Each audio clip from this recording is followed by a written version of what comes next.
అవనిగడ్డ సీటును బుద్ధప్రసాద్ కు కేటాయించడంపై జనసేనలోని పలువురు నేతలు అసంతృప్తి వ్యక్తం చేస్తున్నారు. బుద్ధప్రసాద్ కు సీటు ఇవ్వడాన్ని వ్యతిరేకిస్తున్నారు వికృతి శ్రీనివాస్ వర్గీయులు. ఇవాళ అవనిగడ్డలో తన వర్గీయులతో కలిసి ఆత్మీయ సమ్మేళనం నిర్వహిస్తున్నారు. జనసేన పిల్లల పార్టీ అని కామెంట్ చేసిన బుద్ధప్రసాద్ కు సీట్ ఎలా ఇస్తారంటూ శ్రీనివాస్ వర్గీయులు ఫైర్ అవుతున్నారు. శ్రీనివాస్ కు ఇవ్వాల్సిన టికెట్ ను చివరి నిమిషంలో బుద్ధప్రసాద్ కు కేటాయించారని ఆగ్రహం వ్యక్తం చేస్తున్నారు ఆయన అనుచరులు. ఇవాళ ఆత్మీయ సమ్మేళనం తర్వాత కీలక నిర్ణయం ప్రకటించనున్నారు వికృతి శ్రీనివాస్.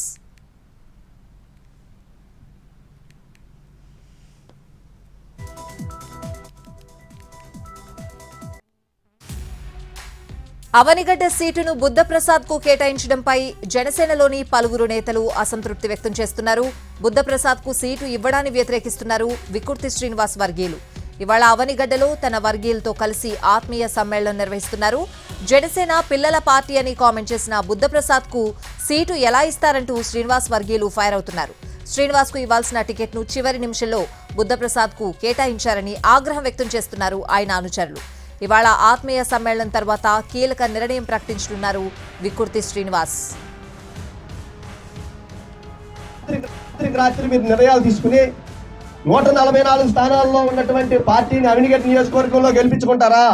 21 స్థానాలు ఉన్నటువంటి మరి పార్టీలోని ఫస్ట్ గా ఓడించుకుంటారా?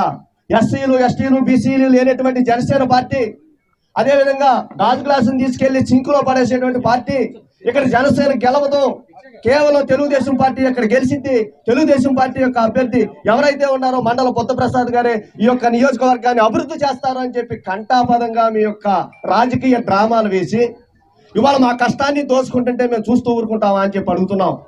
మేము అన్నిటికీ సిద్ధపడ్డాం. ఆనాడు 2014 నుంచి 19 వరకు జనసేన పార్టీ కోసం మీరు అధికారంలో ఉన్నప్పుడు అభివృద్ధి కోసం ఈ యొక్క గ్రామ సమస్యల కోసం మేము పోరాటం చేసి ఆ రోజున నేను మన గవర్నమెంట్ హాస్పిటల్లో నిరాహార దీక్ష చేసి డాక్టర్లు కావాలంటే నా మీద ఎస్సీ ఎస్టీ కేసులు పెట్టించినటువంటి పరిస్థితిని ఇంకా మేము మర్చిపోయామనుకుంటున్నారా అని అడుగుతున్నాం.